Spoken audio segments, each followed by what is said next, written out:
Welcome to Card Corner. These are the cards. That's the corner. Today we're going to be opening these battle cards. It says, play the game. Look for randomly inserted treasure cards. Collect all 139 scratch and slay game cards. Fight the battles. Solve the quests. Win the treasures. The Merlin Collection. I believe they are who produced the cards. Steve Jackson copyright here. It looks like back in the day you could actually send, I don't know if you had to send a self-addressed stamped envelope or what, but you could send away and they'd send you a free card. And we can get some treasure cards, 1 in 12 packs. There's some rules here. Apparently it's like a game, but I don't know if it's going to scratch off very well, so I might not even try that part. And then there's like a trading post card, which you can, I believe it's like stuff you can send away. You send away other cards to get, so we can't do that, but it's kind of an interesting mechanic for a trading card pack.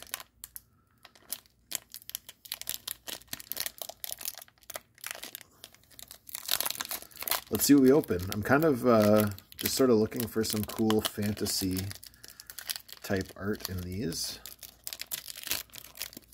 I'm thinking that's the best we can probably hope for.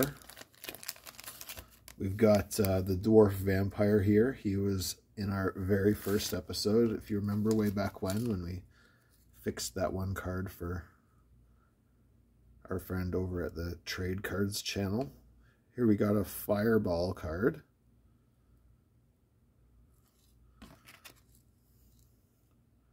The fireball spell allows a spellcaster to conjure up a large ball of fire and send it hurtling towards his enemy. If during battle this spell is cast successfully, it allows the attacker to scratch 2 body area spots immediately.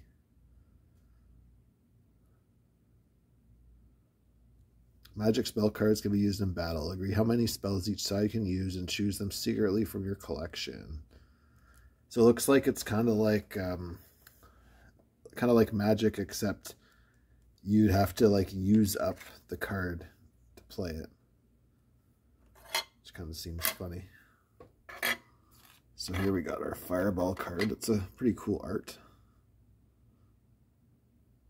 Ogre guy there. And we've got a Warg the Mighty. I love the style that they've got with all the borders. Looks very cool, old school fantasy. A formidable champion of legendary status, Warg is also one of the few Vangorians able to ride the wild unicorns of Ixis.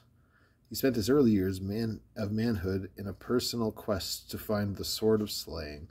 The trail led him deep into the 2-league canyon where he was set upon by a river devlin. I'm not going to read it because I'm only here.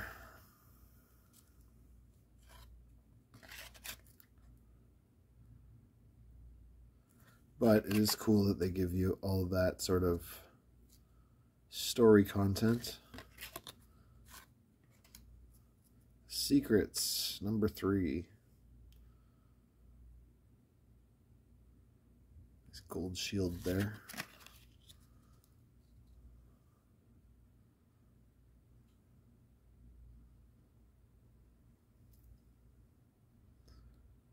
So there's like a clue.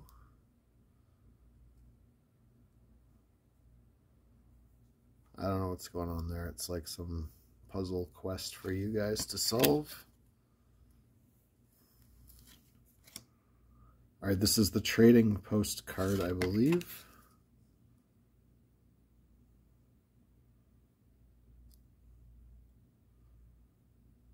And it's a lot of text. So how does this work?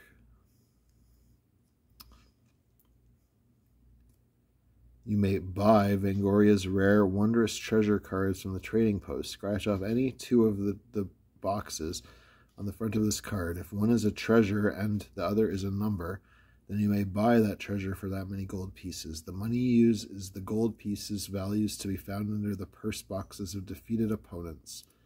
Send in this card together with fighter cards whose purses make up the total value.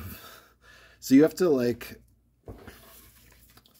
you gotta, like, defeat Warg the Mighty in battle, and then you scratch off the purse up here, and then you take that card, and along with scratching this one, 2 of these, if it's a treasure card, then you can send it in for, I don't know, something better. I think actually it said that the treasure cards are 1 in 12 packs, so it's just a different way to get treasure, I guess. All right, next up is the Angel of Death. So I think that even though it's a game, I think that the artwork is worth checking out, even if you're not going to play. And I do think that the border scratch off sort of does leave it's not too intrusive into the design of the card.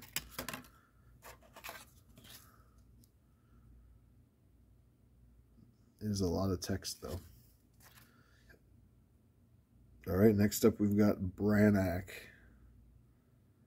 Axe Dude.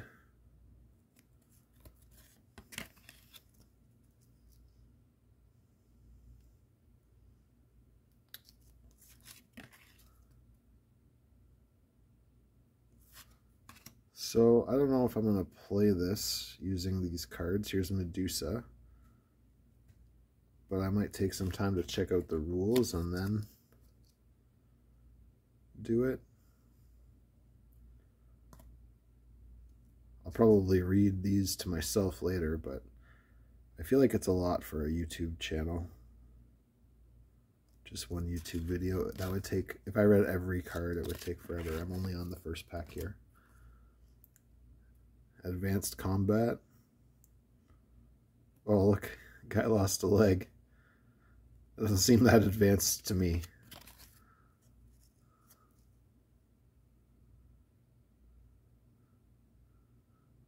So this one doesn't have any scratch-offs or anything.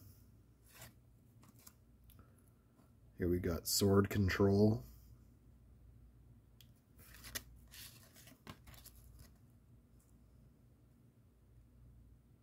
Loses control of his sword with unpredictable results. So you're playing this to, like, screw up your guys as you're like fighting the, because you can pick here. It says head, head, arm, arm, arm, leg, leg, leg, body, body, body. Shula the Archeress. It's a cool style. I like it.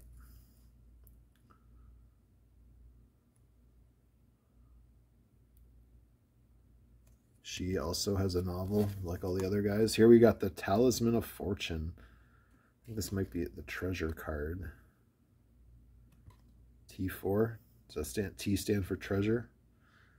Some believe Vangor would never have succeeded in his campaigns to unite the continent had it not been for the help of the Talisman of Fortune. For the golden amulet bestows on its wearer powers of good luck, and Vangor certainly has more than his share of such fortune and battles. Skeptics have argued that the amulet's powers are no more than coincidences, fates which would have befallen the talisman's wearer anyway. But there are those, such as Maglin Vin, who can testify to its power. Though the talisman cannot alter the course of fate in any major way, it seems to be able to make slight shifts in the possible outcomes of situations. It appears to be able to alter these to the advantage of its wearer. During the sacking of Constantia, the glittering talisman was carried by a firebreaker and was subsequently lost in the Jarn Peaks. And then it's got this old rune type writing there. If I'm missing some sort of secret that's super obvious, make sure to tell me about it in the comments. I think so far Talisman of Fortune there is the card that we are I'm most happy about getting.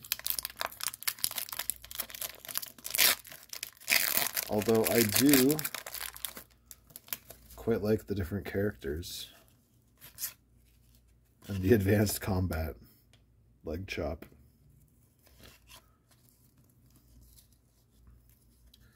And then out of the characters, I probably like Medusa the best. What can I say? I'm a sucker for Gorgons. Alright, now we got the Wolf Man. Got an axe there.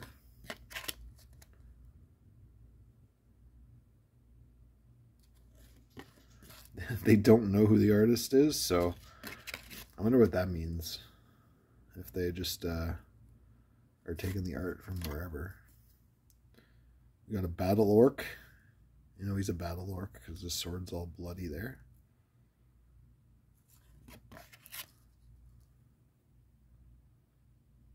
Chaos alignment.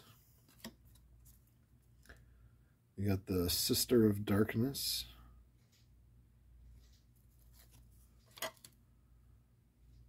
Felinius.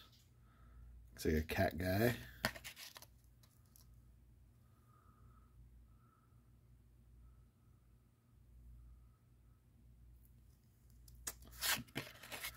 Yep, he's a cat guy. I'm not going to read the whole thing, obviously. Oh, Bojo the Cruel.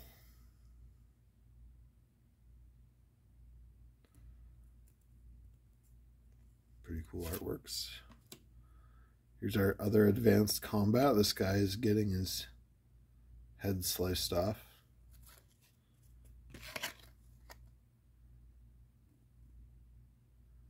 Head, attack head, defend body and arms. Gino da Chili. Got his little owl.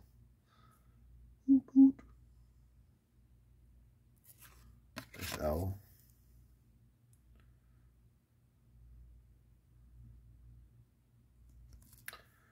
If you want to learn about Gino, pause it there and read it. Yard games. So I think in this one, I think this is actually like an actual game they used to play.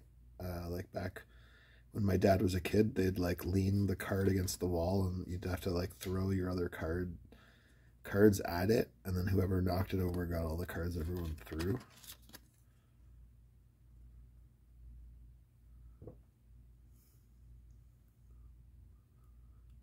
All right. Racing cards. All contestants line up at a distance of about 3 to 4 yards from a wall. In turn, each fires one card at the wall. Whoever's card ends up nearest to the wall claims the card fired by everyone else as his prize. So it's trying to like reintroduce all these obscure semi-gambling games they used to do with the cards. Like Pogs. Causing schoolyard fights and stuff. This guy's getting his arm chopped off.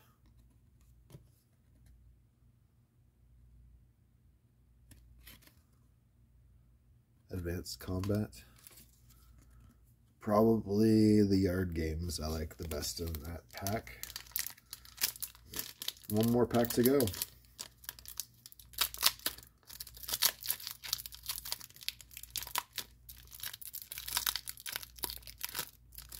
So I kind of like the idea of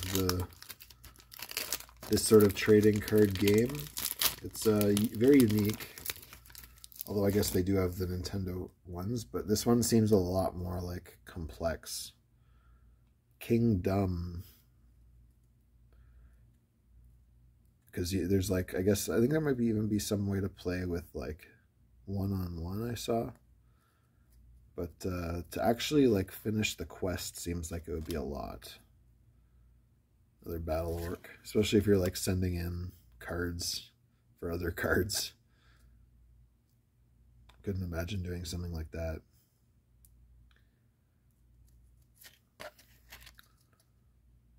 Red Knight. Like that picture. Got the Frost Giant. I wonder if that's the same Frost Giant from Thor.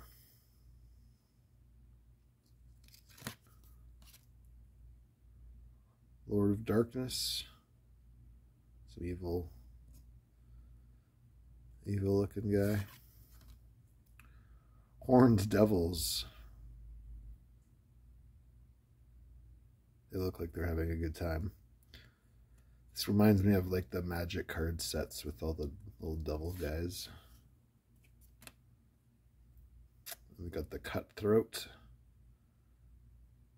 Gonna kill him to steal his purse. I wonder how much he's got in there. Got the Gargantuan. Norman Stormcloud. Kind of like Norman.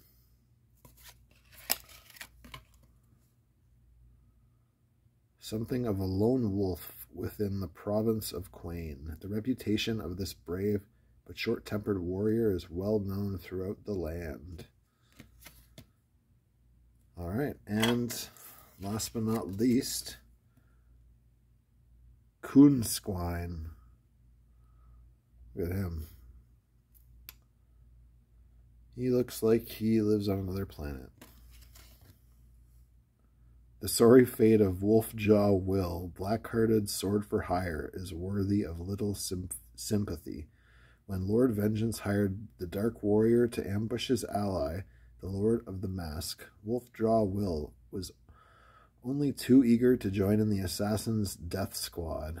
But the ambush did not go as planned. Will sprang to the attack prematurely. As a result, the Lord of the Mask escaped, though all the other knights from the Baron's Keep were slain. The punishment for this incompetence was as expected. Vengeance sorcery transformed him into a terrible beast, the Coonsquine, and sentenced him to 7 years of servitude. Reprieve from Lord Vengeance sentences can be gained only by killing his enemies. For the head of every known ally of Prince Gallant which is produced, the sentence is reduced by 1 year. Though originally horrified by his new body, Wolfjaw Will begin to appreciate his advantages. Covered in lobster-like plates, he had a natural body armor without the need to wear heavy metal. His huge eyes served him much better than his puny human ones. He could now see clearly in the dark, and spines and sharp claws were effective weapons. As a result, though he duly set about slaying the prince's allies, he has never yet returned to the Lord Vengeance with their heads to buy his freedom. So he could not be the Coonsquine, but he loves being the Coonsquine so much. All right, let me know which of these guys you would least like to see in a back alley somewhere. I'm thinking it's probably the Coonsquine. If you are embarking on your quest of the battle cards and you need any of these guys, you want to slay them for their purse to send in for more treasures, then the information on how to do that is on the About page of my YouTube channel. Make sure you like and subscribe. Leave a comment down below. Let me know which cards you like the best. And take it easy.